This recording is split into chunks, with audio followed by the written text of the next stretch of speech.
openness to be nothing for a bit, to know yourself as nothing, to drop all the labels and all the ideas and all the concepts for some time, and see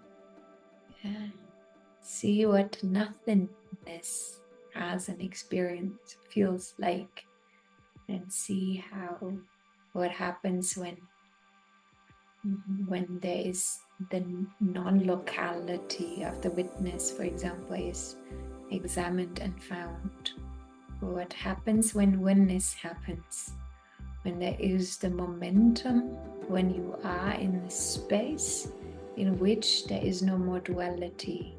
That's why there can be no more descriptions. That's why it's so hard to describe infinite reality or even nothingness or pure presence, because there's no more relative stance that describes, and there's no more object found. Consciousness is not an object, you are not an object, so there is no more objects found that can be described.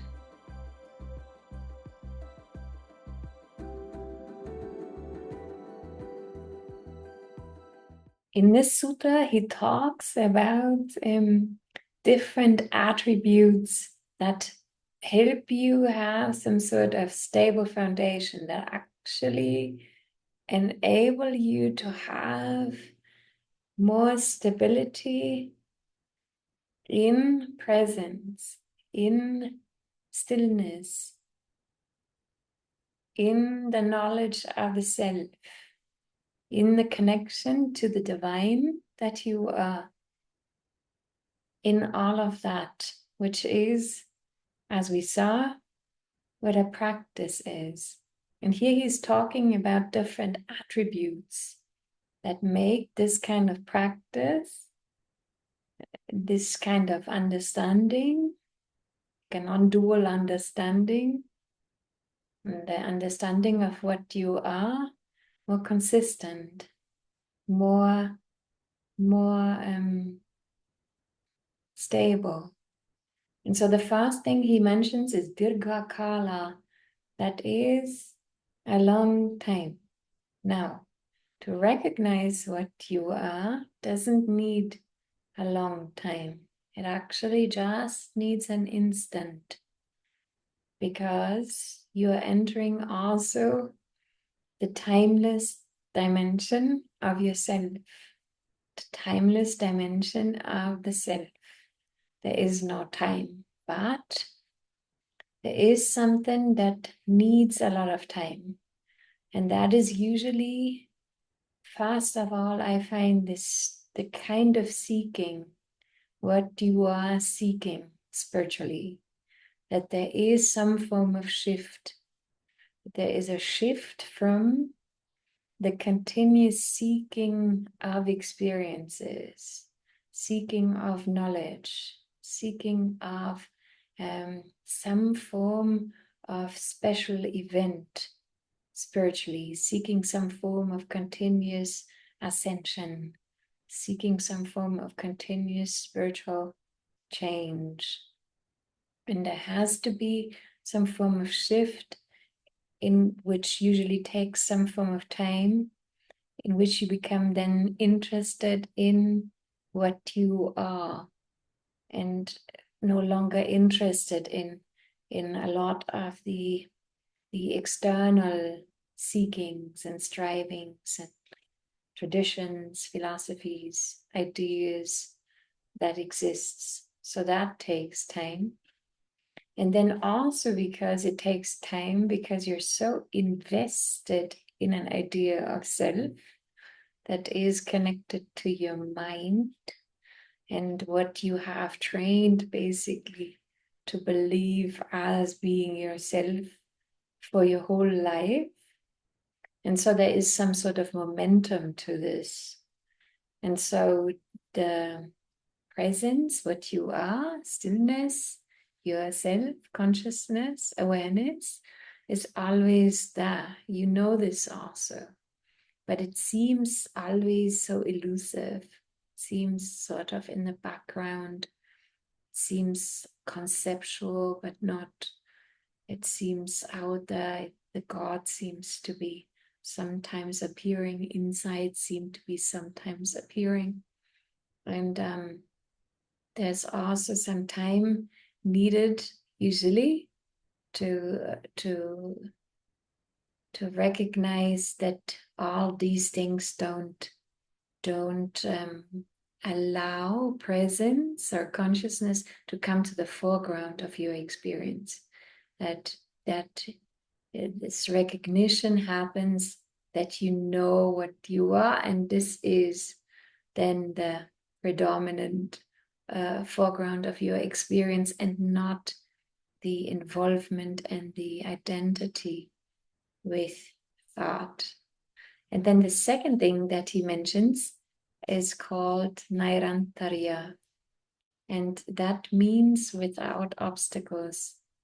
So I have found that people that are interested in this, there's a very sincere kind of seeking for this, then seeking for realization, seeking for truth, seeking for divinity. And it isn't like this kind of hobby. None of the people, or maybe not none, it also happens that realization can occur if you're absolutely not interested in it. But for a lot of people, it is really something that becomes predominant, no longer just something that you do and then you forget about it. Or there's also this, either you are still interested in a lot of experiences, or you become very, very single-pointed interested in finding out what you are in truth. And then the third thing he mentions is Satkara. It means that there is an understanding what is reality. And what is reality is that you are universal consciousness, that you are the self, that you are divinity, and that the taking on a lid or a certain lens or an idea of self that is actually generated as just our thoughts being generated in the space of awareness. And so I also feel that for this kind of establishment in reality, you have to know what is reality. And the reality that you have to already at least conceptualize is that that your eternal self is not this projection, is not this body, is not anything that changes. And for this kind of understanding, usually also time is needed. But this is like, you have to know what it is you are actually looking for. You're looking for that presence that is there for everyone, but usually just so much in the background. Not just in the background of knowing, but also in the background of experience. And it is in the background of your experience because it is in the background of your awareness. Awareness is not yet aware of itself. And once awareness becomes aware of itself, it moves into the foreground. But this kind of knowing what is reality, the reality of you, that is also needed for the kind of practice. Like you know what it is you want to find.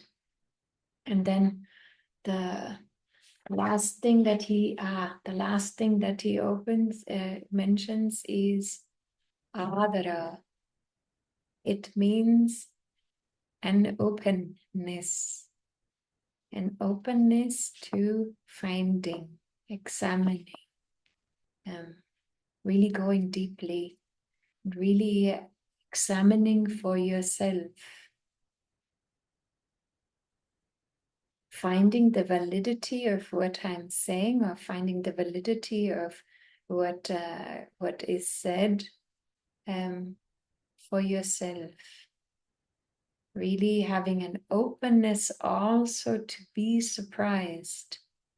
There's often the saying that the self is self-revealing, both in the knowledge of itself as well as in the experience of what that then implies. It will be revealed to you. For that, you need an absolute openness, an openness to examine, openness to really inquire. It has to be this kind of depth to the openness, but also just an openness to what you're finding.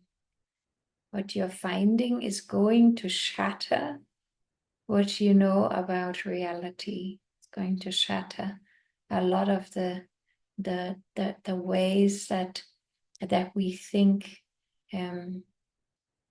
reality is like, and other people are like, and the reality of what you are. And so there needs to be an openness to come into contact also with your God self, with your vastness, with the vastness of what you are and its implications, and the experience of that vastness, and the experience of the oneness and the unity. All these things need an openness, form of detached observation, and also the detached knowing that none of what appears or changes is you, but also the openness to investigate, to examine, to go a different route from experience to inquiry, to